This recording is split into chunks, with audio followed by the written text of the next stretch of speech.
வணக்கம். மீண்டும் மற்றும் ஒரு உண்மை நலசல் நிகழ்ச்சியினூடாக சந்தித்திருக்கின்றோம்.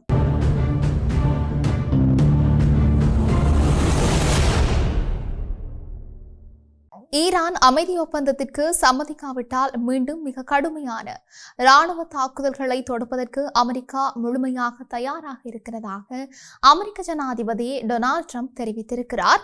எனினும் முறையான மற்றும் சரியான பதில்களை பெற்றுக்கொள்வதற்காக இன்னும் சில நாட்கள் மாத்திரமே வாஷிங்டன் பொறுமையுடன் காத்திருக்க தயாராக இருப்பதாகவும் அவர் சுட்டிக்காட்டியும் இருக்கின்றார்.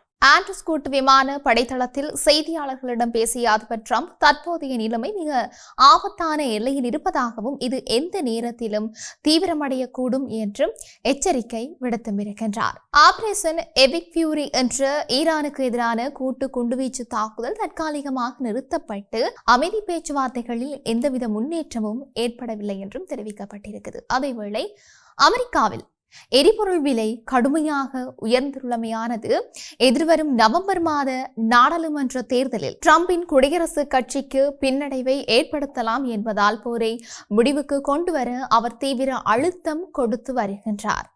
இதற்கிடையில அமெரிக்காவினுடைய புதிய தாக்குதல் அச்சுறுத்தல்களுக்கு ஈரான் கடும் எதிர்ப்பு தெரிவித்தும் இருக்கின்றது. அமெரிக்கா மீண்டும் தாக்குதல் நடத்தினால் இந்த முறை பிராந்திய போர் எல்லைகளை தாண்டி உலகளவிய ரீதியில் விரிவடையும் என்று ஈரானின் புரட்சிகர பாதுகாப்பு படை எச்சரித்தும் இருக்கின்றது. அத்துடன் சர்வதேச எரிசக்தி போக்குவரத்திற்கு முக்கியத்துவம் வாய்ந்த ஹார்முஸ் நீரிணையை கட்டுப்படுத்துவதற்காக பாரசீக வளைகுடா நீரிணை அதிகார சபை என்ற புதிய உத்தியோகபூர்வ அமைப்பையும் ஈரான் தோற்றுவித்திருக்கிறது.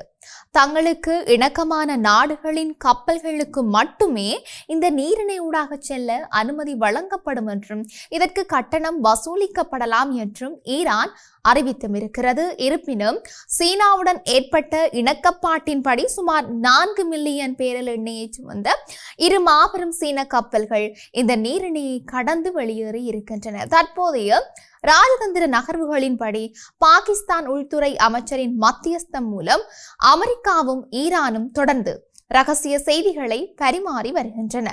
ஈரான் இந்த வாரம் ஒரு புதிய அமைதி திட்டத்தை அமெரிக்காவிடம் சமர்ப்பித்திருக்கிற போதிலும் அது அமெரிக்க படைகளை வெளியேற்றுதல், முடக்கப்பட்ட சொத்துக்களை விடுவித்தல் மற்றும் போர்க்கால இழப்பீடு கோருதல் போன்ற ட்ரம்பினால் ஏற்கனவே நிராகரிக்கப்பட்ட நிபந்தனைகளே மீண்டும் உள்ளடக்கப்பட்டிருக்கிறதாக தெரிகின்றது.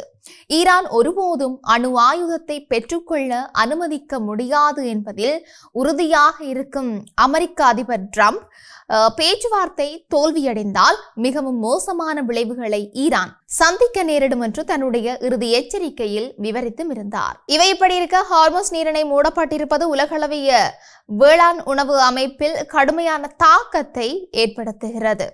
மேலும் இது அடுத்த 6 முதல் 12 மாதங்களுக்குள் உலகளவில் கடுமையான உணவு விலை நெருக்கடிக்கு வழிவகுக்கும் என்று ஐக்கிய நாடுகளின் உணவு மற்றும் விவசாய அமைப்பு தெரிவித்திருக்கிறது. ஐக்கிய நாடுகள் உணவு மற்றும் வேளாண்மை அமைப்பு இதனை எச்சரித்தும் இருக்கின்றது. இத்தகைய பேரழிவு சூழ்நிலையை தடுப்பதற்கான நடவடிக்கைகளை எடுக்க வேண்டிய நேரம் வேகமாக குறைந்து வருகின்றது என்று அந்த அமைப்பு சுட்டிக்காட்டியும் இருக்கின்றது. ஹார்முஸ் நீரிணை உலகளவிய எரிசக்தி மற்றும் வர்த்தக விநியோக சங்கிலியில் ஒரு முக்கியமான கடல்வழி பாதையாகும். இதன் விளைவாக வரும் மாதங்களில் உலக சந்தையில் அத்தியாவசிய உணவுப் பொருட்களின் விலைகள் சாதாரண மக்கள் தாங்க முடியாத அளவுக்கு உயரும் என்று கூறப்படுகிறது. இதனால் ஏற்படக்கூடிய கடுமையான பொருளாதார மற்றும் சமூக சரிவை தடுக்க உலக வல்லரசுகளும் சர்வதேச அமைப்புகளும் உடனடியாக தலையிட்டு முன்னெச்சரிக்கை நடவடிக்கைகளை எடுக்க வேண்டும் என்று மேலும் வலியுறுத்தப்பட்டும் இருக்கின்றது. தொடர்ச்சியாக நாட்டின் மீது பொருளாதார புயல் வீசிக்கொண்டிருக்கின்றது. ஆனால் நம்முடைய பிரதமர் இத்தாலியில் மெலடி மிட்டாய் சாப்பிடுவதில் பிஸியாக இருக்கின்றார் என்று மக்களவை எதிர்க்கட்சி தலைவர் ராகுல் காந்தி வேடிக்கையாக பதிவிட்டிருக்கிறார்.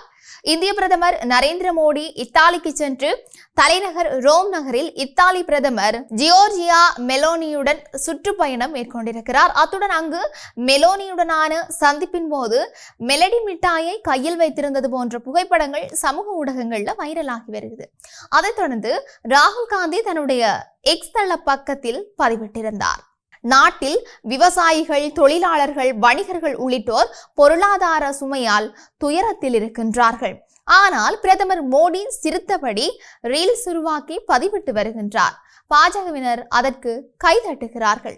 நாட்டின் மீது பொருளாதார புயல் வீசிக்கொண்டிருக்கின்றது. ஆனால் நமது பிரதமர் இத்தாலியில் மெலடி மிட்டாய் சாப்பிடுவதில் பிஸியாக இருக்கின்றார் என்று சொல்லியும் அவர் தன்னுடைய பதிவில் தெரிவித்திருக்கிறார். இவை இப்படி இருக்க, மன்னர் சார்ல்ஸ் இறந்து விட்டதாக தனியார் வானொலி ஒன்று தெரிவித்த விடயம் தற்போது பரபரப்பை உருவாக்கியிருக்கிறது.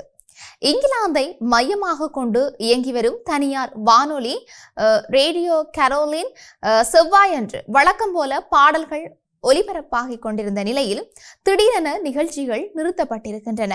அதைத் தொடர்ந்து மன்னர் சார்ல்ஸ் மரணமடைந்து விட்டதால் நிகழ்ச்சிகள் அனைத்தும் ரத்து செய்யப்படுவதாக வானொலி அறிவிப்பாளர் தெரிவிக்க நிகழ்ச்சியை கேட்டுக்கொண்டிருந்தவர்கள் பரபரப்பாகி இருக்கிறார்கள்.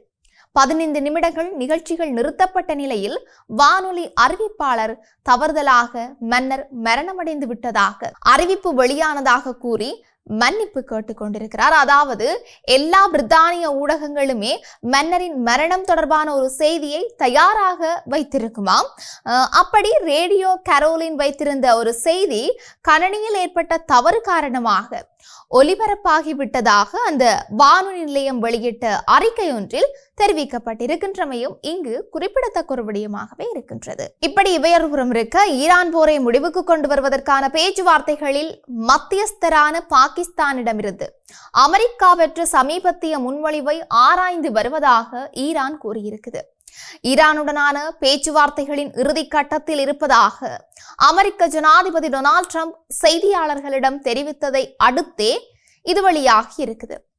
ஒன்று, நாம் ஒரு உடன்பாட்டிற்கு வருவோம் அல்லது சற்று விரும்பத்தகாத சில காரியங்களை செய்வோம், ஆனால் அப்படி நடக்காது என்று நம்புகின்றேன் என்று ட்ரம்ப் குறிப்பிட்டிருக்கிறார். மேலும் தாம் அவசரப்படவில்லை என்றும் அதிகமானோர் கொல்லப்படுவதை விட அந்த எண்ணிக்கை குறைவாக இருக்க வேண்டும் என்று விரும்புகின்றேன் என்றும் ட்ரம்ப் தெரிவித்திருக்கிறார். இந்த நிலையில் பாகிஸ்தானிடமிருந்து அமெரிக்கா பெற்ற சமீபத்திய முன்மொழிவை ஆராய்ந்து வருவதாக ஈரானின் வெளிவிவகார அமைச்சக செய்தி தொடர்பாளர் இஸ்மாயில் பஹாயி கூறியும் இருக்கின்றார். வெளிநாடுகளில் முடக்கப்பட்டிருக்கிற ஈரானிய சொத்துக்களை விடுவித்தல் மற்றும் ஈரானிய துறைமுகங்கள் மீதான அமெரிக்க தடையை முடிவுக்கு கொண்டு வருதல் உள்ளிட்ட ஈரானின் கோரிக்கைகளை அவர் மீண்டும் வலியுறுத்தியும் இருக்கின்றார். இப்படி இருக்க, உலகளவிய ரீதியில் இதுவெல்லாம் நடக்கப் போகின்றது என்று நாங்களும் பொறுத்திருந்து பார்க்கலாம். மீண்டும் மற்றொரு பதிவினூடாக சந்திக்கலாம். வணக்கம்.